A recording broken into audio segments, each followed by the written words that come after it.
나라 민족을 위하여 기도하는 느헤미야, 그분의 이야기를 한번 들어봅시다. 우리 4절 말씀 보면 이렇게 기록됩니다. 내가 이 말을 듣고 앉아서 울고 수일 동안 슬퍼하며 하늘의 하나님 앞에 금식하며 기도했다라고 표현합니다. 우리는 이와 같이 기도하는 것에 대해서 우리 인식을 다시 한번 새롭게 해야 됩니다. 사무엘상 12장 23절에 보면 나라와 민족을 위하여 기도하지 않는 것은 죄라고 표현하고 있습니다. 우리는 죄를 짓고 있음에도 불구하고 우리는 안일하게 그냥 있는 거예요. 요한 3서 1장 2절에 보면 내 영혼이 잘된 것처럼 범사에 잘되며 강건하라고 말씀하고 있습니다. 이 말씀 의지해서 우리나라가 성장 발전할 때에 언제였습니까?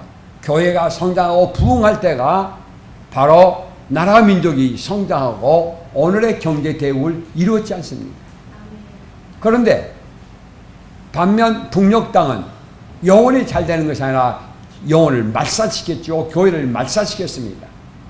남한에는 교회가 성장 발전했지만은 북녘에는 말살시킨 것처럼 그들의 모든 것을 말살시켰던 것입니다. 그 이유는 이렇게 성경이 표현했죠. 8절 말씀 봅시다. 오늘 본문 8절 말씀입니다. 옛적에 주께서 주의 종 모세에게 명령하여 이르시되 만일 너희가 범죄하면 너희를 여러 나라 가운데 흩을 것이요 라고 표현합니다. 그러니까 말씀대로 살지 않고 말씀대로 살지 않으면 흩어버린다는 것입니다. 바로 그하는 예가 우리 북녘 땅입니다.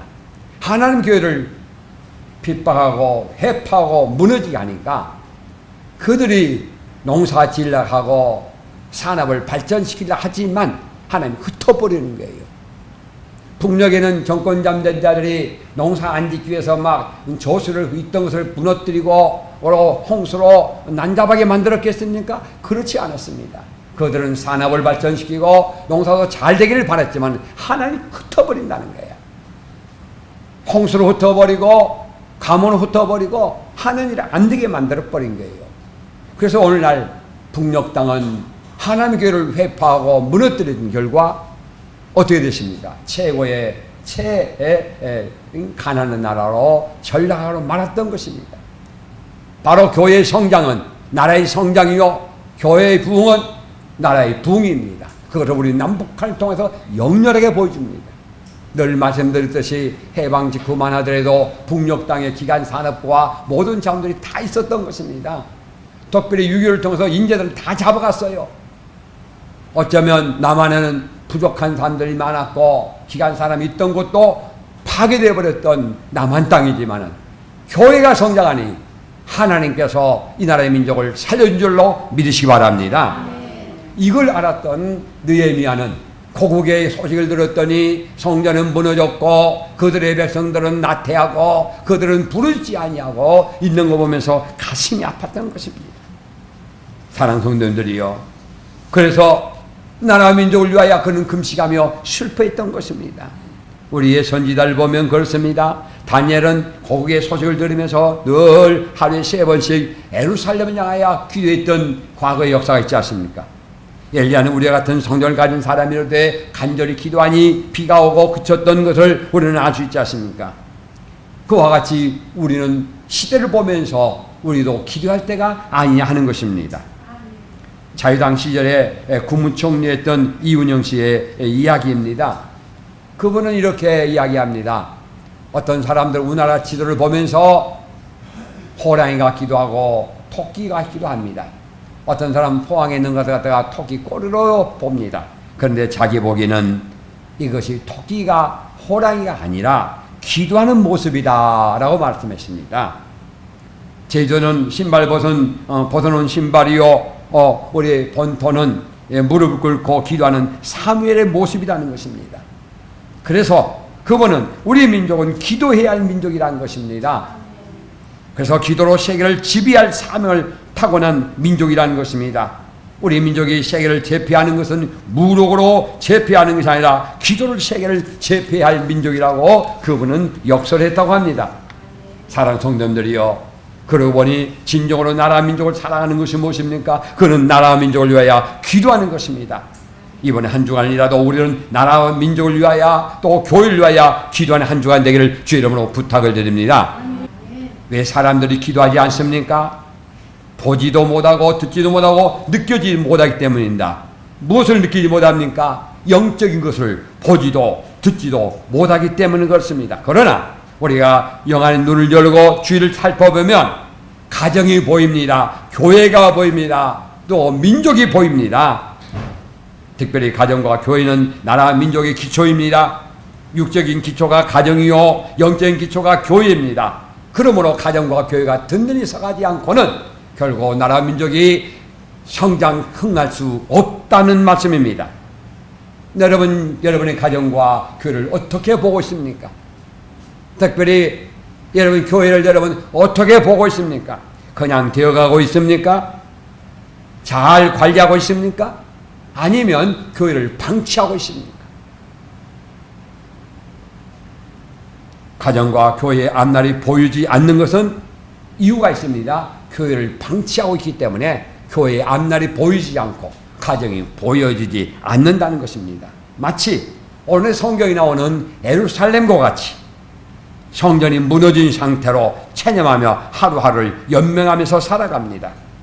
우여곡절로 수르바벨에서 성전이 재건축되지만은 초라한 모습으로 건축됐는데도 거기에 안위를 받고 위로받습니다. 성전을 역사상 세 개의 크게 성전을 나눕니다. 첫 번째는 솔로몬의 성전에 나갑니다. 두 번째는 수르바벨 성전에 나갑니다. 예수님 당시 있었던 성전은 헤롯 성전이라고 말합니다. 가장 초라했던 것이 성전이 바로 수르바벨 성전입니다. 성벽도 제대로 갖추지 못했고 갖추지 못한 초라한 성전이었는데 그 당시에 사람들은 그 당시에 믿은 사람들은 그냥 지내는 거예요.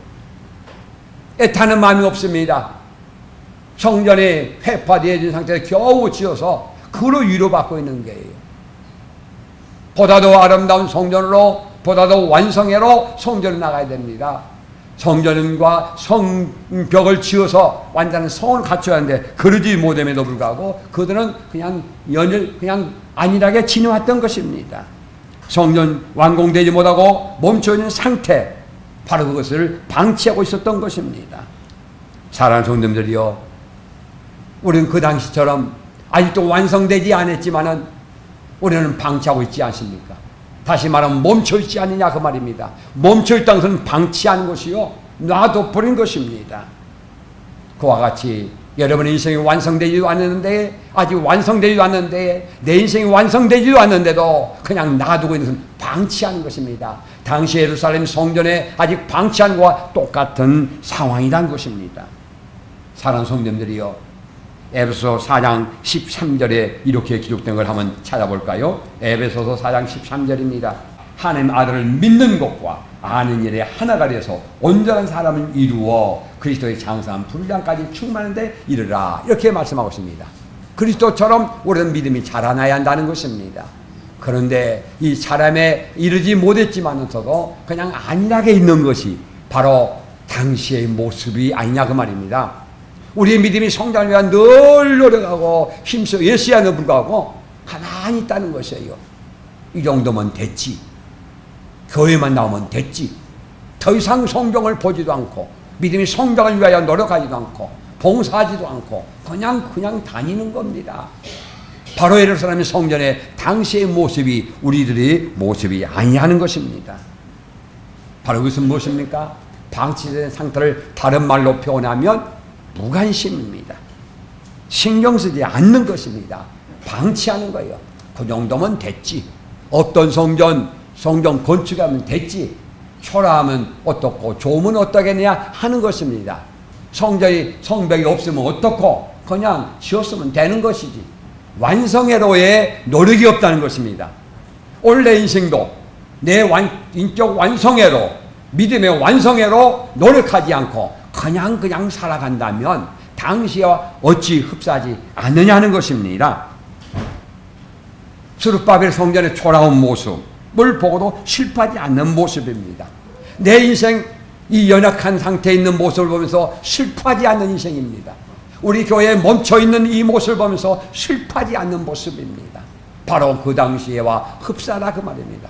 여러분 교회를 위해서 이 상태에 멈춰 있는 것을 보면서 슬퍼해 보셨습니까? 가슴 아파해 보셨습니까? 왜 느헤미야는 슬퍼 울었습니까? 어쩌면 이 느헤미야는 정말로 출세했습니다. 술의 관원이라고 오늘 성경 말씀에 기록되어 있는데, 술의 관원이 무엇입니까? 왕의 최측근입니다.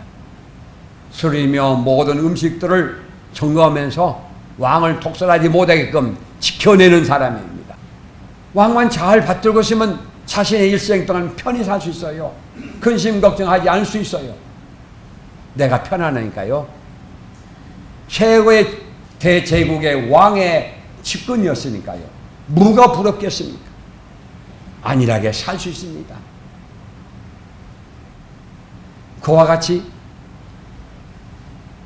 살면 되는데 왜 나라와 민족을 위하여 그는 슬퍼하며 가슴이 아파했습니까?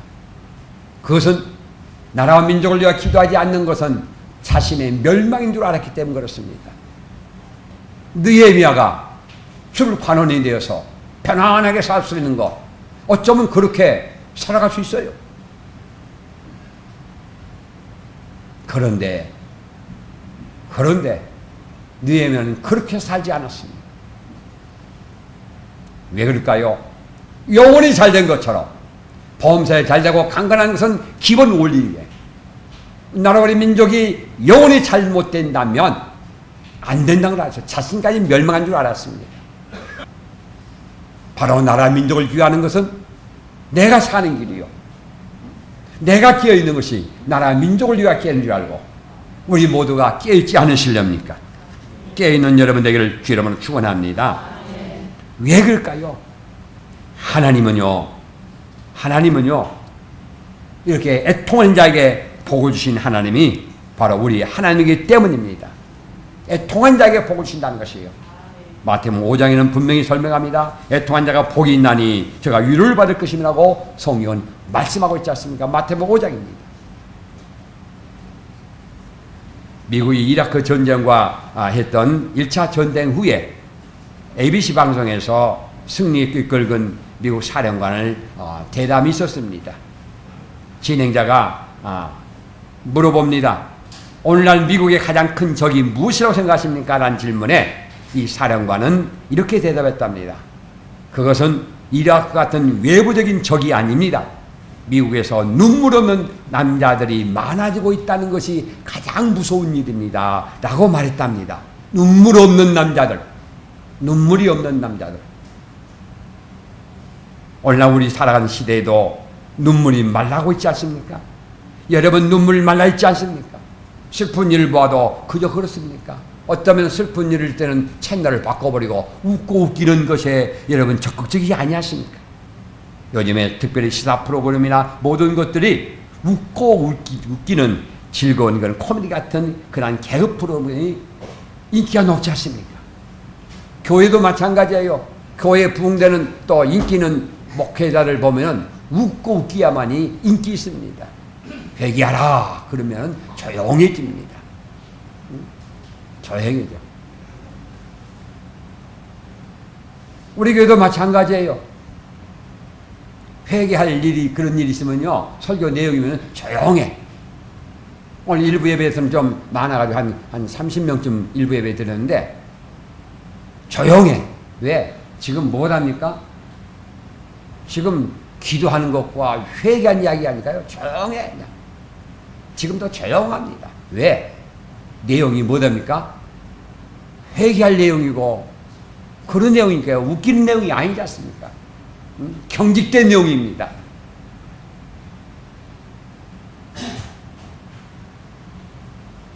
그래서 어떤 사람들은 그럽니다. 목회도 성장하고 성공하려면 교인들 웃기고 막 복수를 이기게 해야만이 교회가 성장한다는 그런 이야기도 있습니다. 그렇습니다. 우리 삶 속에 웃음도 필요하고 웃는 것도 필요하지만 어쩌면 더 진지한 것은 울음입니다. 왜냐? 하나님은 우는 자의 눈물을 보시기 때문입니다. 그래서 조금 전에 말씀드렸죠. 마태복음 5장 4절입니다. 애통한 자가 복이 있나니 그들이 하나님의 위로를 받을 것이라고 말하면서 애통한 자의 복을 우리에게 말씀해 주고 있기 때문입니다. 사랑하는 성도님들이요, 그러므로 나라 민족을 바꾸고 나라 민족의 앞날을 짊어진 사람이 누굽니까? 그 사람은 눈물로 나라 민족을 위하여 기도한 사람이라고 할 수 있지 않습니까? 그래서 느헤미야를 통해서 나라 민족을 위하여 예루살렘 가게 하고 성전을 완성하게 이런 데에 바로 느헤미야가 쓰임 받습니다. 그 당시에 느헤미야만 살았을 것입니까? 아닙니다. 많은 사람 살았습니다. 그러나 느헤미야가 기록된 것은 무엇입니까? 그는 나라와 민족을 위하여 자신의 안위를 버리고 그는 예루살렘에 달려갔던 눈물의 사람, 기도의 사람 느헤미야였기 때문입니다. 사랑하는 성도들이요, 이 느헤미야는 어떤 믿음을 가졌습니까? 그는 눈물과 그는 금식함으로 애통한 어떤 이유가 있습니다. 그는 하나님을 바로 알았기 때문입니다. 어떻게 하나님을 알았습니까? 오늘 성경 말씀 보면 이렇게 5절에 기록됩니다. 2절 보세요. 5절 보십시오. 이르되 하늘의 하나님 여호와 크고 두루신 하나님이여 라고 말합니다. 느헤미야가 믿던 하나님 어떤 하나님이요? 크고 두려우신 하나님이라는 것입니다. 여러분, 하나님이 두렵습니까? 한 두려움이 없는 믿음은 기도할 수가 없어요. 크신 하나님을 모르면 기도할 수 없어요. 하나님이 얼마나 크신 하나님이십니까? 우리는 늘 고백합니다. 천지를 만드신, 우주만 만드신 하나님이라고 고백하지 않습니까? 근데 마음에는 그런 고백이 없어. 크신 하나님인 줄 몰라. 하나님이 주관하여 하시면 불가능도 가능하게 되는 것이고 가능한 것도 불가능하게 되어집니다. 조금 전에도 말씀드렸듯이 풍력 땅에 어찌 그리 저렇게도 농사 가난해진가, 굶어 죽어가는가? 이유가 무엇이에요? 크신 하나님을 외면해 버렸기 때문에. 비를 주시도록 폭풍가 되어버리고요, 홍수가 되어버리고요, 또 비가 조금만 가뭄이 돼서 못 살게 됐어요. 크신 하나님을, 그런 신이 있냐? 없다. 인간들이 만든 신이라고 말하고 있어요. 어리석은 짓이지요.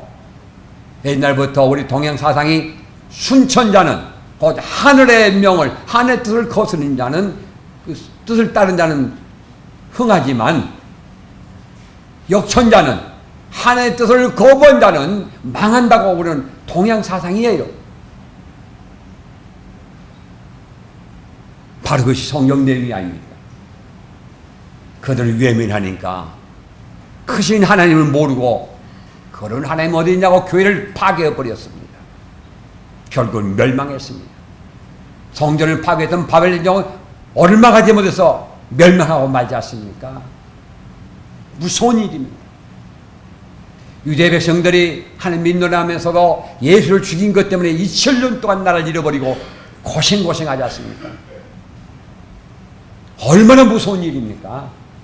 여러분, 2000년 동안 유대인들이 학대받았고 멸시받았고 특별히 나치에 의해서 죽음당한 여러분 아시지요? 유대인이라는 단 한 가지 그것 때문에 가스실에 죽어가야만 됐습니다. 생체 실험의 대상자가 되어서 실험 대상이 됐다는 것을 여러분 생각해 보십시오. 얼마나 고통스럽고 아십니까? 유대인이란 그것 때문에요. 그런데요, 그들의 오매몰망, 그들의 꿈꿨던 것입니까? 예루살렘의 그 고통 가운데 불이 있던 것입니다. 그들은 그런 과거의 역사를 그런 뼈 깊이 생각하면서요, 유대인들이 가는 곳마다 말씀 중심으로 살기 위해서요, 문설주마다 집마다 다 토라를 걸지요. 두루마기를 상징으로 문에 붙여놓고 나갈 때도 손 얹고 기도하고 들어올 때도 손 얹고, 하여튼 그들은 그 말씀대로 살아가려고 합니다. 그랬더니 오늘날 세계를 제패하고 있지 않습니까? 아랍들이 그렇게 많았지만 이스라엘 죽이라도 죽일 수가 없잖아요. 하나님의 생각, 성경대로 살지 않으면 그 어떤 것도 되는 것이 없다는 것을 저는 말씀드리게 하는 것입니다.